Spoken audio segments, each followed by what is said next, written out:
రోజున నేను గతంలో కులం చూడను, మతం చూడను, పార్టీలు చూడను, ప్రాంతాలు చూడను, నేను అందరికీ మేలు చేస్తాను జగన్మోహన్ రెడ్డి గారు గత 5 ఏళ్ల పరిపాలన చూసాం. అసలు ఏంటమ్మా ఏం జరిగింది 5 ఏళ్లలో? నిజంగా ఆయన ఏమంటారంటే ఇప్పుడు ఓడిపోయాక నా అక్క చెల్లెళ్ళు అమ్మలక్కల ఆ అభిమానం ప్రేమ అంతా ఏమైపోయిందో అని అడుగుతున్నాడు. ఏం సమాధానం చెప్తారు మీరు? మాకేం సాయం చేయలేదండి, ఏ సాయం చేయాలి? చేయలేదు. నాకు గుండె హార్ట్ అటాక్ వచ్చింది. వచ్చిన తర్వాత ఈ రమేష్ హాస్పిటల్లో నాకు టెంట్లు వేసారు 2. వేసినప్పుడు మేము ఫోన్ చేసి అడిగాం వాళ్ళని, చేసి మా పిల్లలతో సీఎం పటం కింద నాకు ఏమైనా కొద్దిగా సాయం చేయమంటే వాళ్ళంతా తెలుసు మేము ఎక్కడ ఉంటున్నామా, ఎవరికి ఓట్లు వేస్తామని తెలుసు. అంటే వాళ్ళు ఎవరు వేయకపోతే వాళ్ళు గెలిచారా? అందరు వేస్తేనే కదా వాళ్ళు గెలిచారు. మరి అస్సలు పట్టించుకోలేదు. కాగితాలు ఎక్కడ పడేశారో తెలీదు. మళ్ళీ వెళ్ళాము, మళ్ళీ ఏం పట్టించుకోలేదు. ఇక్కడ తెలుగుదేశం పార్టీ వాళ్ళని అడిగితే మనం ప్రభుత్వం లేదమ్మా, అంతా వాళ్ళదే కదా ప్రభుత్వం అని మాకు 5 పైసలు ఇవ్వలేదు. ఆ 3 లక్షల అప్పుకి, రమేష్ హాస్పిటల్ కట్టిన అప్పుకి మేము ఇప్పుడు 2 భార్య భర్త పనులు చేస్తున్నాం.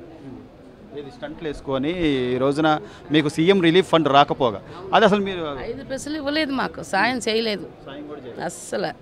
ఏం సాయం చేశారమ్మా? మేము ఓట్లు వేస్తున్నాం కానీ ఒక్క రూపాయి నాకు కనీసం ఇది ఈ నెల పింఛన్ ఇస్తారు చూడండి, అలాంటిదైనా రాయమని అడిగాం మా ఆయనకి. అది ఆయన మా ఆయన పని చేస్తారు, అది కూడా ఏం సాయం చేయలేదు. మీరు అప్పుల పాలైపోయి కూరగాయలు వస్తున్నాం రోజు. మరి మీరు చెప్పండి, మరి అది అలా రాబట్టే కదా మరి ఏం మాకు ఆదరించారు. మరి ఇప్పుడు వాళ్ళు వస్తే బాగుంటుంది, వీళ్ళు వస్తే బాగుంటుంది అని కోరుకుంటున్నాము. ఏం సాయం చేశారు చెప్పమ్మా? ఇప్పుడు మేము బాగుంటున్నాయి కదా, మీరు పైకి వస్తారు.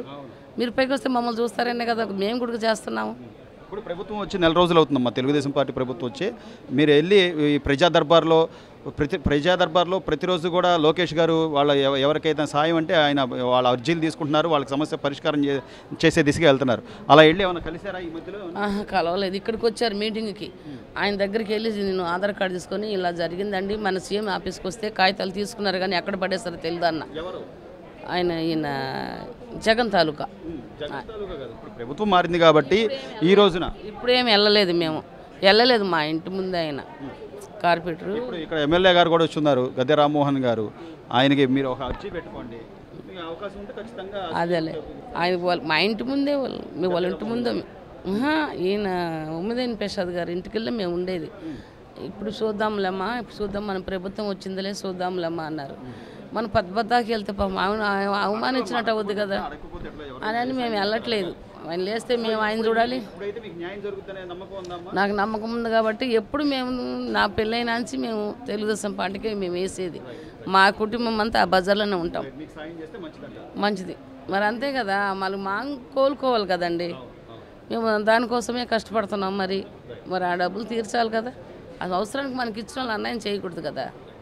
అది ఓకే అమ్మ. ఈ రోజున పేదవాళ్ళందరికీ కూడా అందుబాటులో ఉండాలి. కందిపప్పు, దేశవాళీ కందిపప్పుని 20 రూపాయలు తక్కువగా 160 రూపాయలకు అందించడం కానివ్వండి, లేదా బియ్యం, సామాన్యుడికి బియ్యమే ఇది ఈ రోజున 60 రూపాయలు 55 రూపాయలు లేదే బియ్యం లేవు. వాటిని కూడా తగ్గించి అందుబాటులో ఉంచే విధంగా ప్రభుత్వం తీసుకునే నిర్ణయం పట్ల మీరు ఏమంటారు? మంచిగానే చేశారు కదండి, బాగానే ఉంటుంది. మరి వాళ్ళ కేజీ కందిపప్పు 150 160 ఉంది కదా, 180 పైనే ఉంది. 200 చిల్లర ఉంది వాళ్ళు కొనుక్కోవాలంటే. మరి వీళ్ళు కొంచెం తక్కువగానే ఇస్తున్నారు కదా, బాగానే ఉంటుంది. అలాగే ఇప్పుడు పెరిగిన అంటే కూరగాయల ధరలు పెరగడం అంటే అది వర్షాభావ పరిస్థితులు లేదా వాతావరణ పరిస్థితులను బట్టి ఉంటుంది. ఇంకా నూనెలని లేకపోతే పప్పులని ఇవన్నీ కూడా కొంచెం తగ్గిస్తే మంచిదే కదండి. మరి మాలాంటి వాళ్ళము ఇప్పుడు మేమున్నాము, పొద్దున్నే లేసి వ్యాపారానికి వచ్చేస్తాము, సాయంత్రం దా పని చేసుకోవాలి.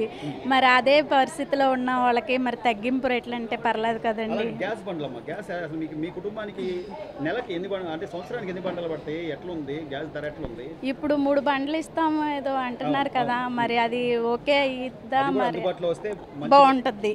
మరి నిజమే కదా. ఇప్పుడు దాకా అయితే వాస్తవంగా చెప్పాలంటే ఒక్కొక్కసారి 1200 కూడా కొన్నాను నేనైతే. బండ 1250 కూడా కొనుక్కున్నాను. మరి ఇప్పుడు ఎంతకు వస్తుందో ఇంకా ఈ ప్రభుత్వంలోకి వచ్చినాక ఇంకా తెలీదు. మరి ఇంకా తక్కువగా ఇస్తే మాకు చాలా ఉచితంగా 3 బండలు ఉచితంగా ఇస్తా అన్నారు. ఒక సగటు సామాన్యుడి కుటుంబానికి మహా అయితే 4 బండలు పడతాయి సంవత్సరానికి. ఈ 3 బండలు ఉచితంగా ఇవ్వడం వల్ల ఎంతో కొంత మనకు లాభమే కదండి. పర్లేదు, మాకు చాలా సంతోషంగా ఉంటుంది. అవునండి, అవును అవునవును అవును అవును సంతోషంగా నెల రోజులు అవుతుంది దగ్గర దగ్గర అంతే నెల రోజులు కదండి. అవుతుంది. ఇంకా బాగుంది కాదు, చాలా బాగుంటుంది. ఇంకా ముందు ముందు బాగుంటుంది. నమ్మకం ఉందంటారు మీకు. ఉంది ఉంది, నాకుంది, పర్లేదు.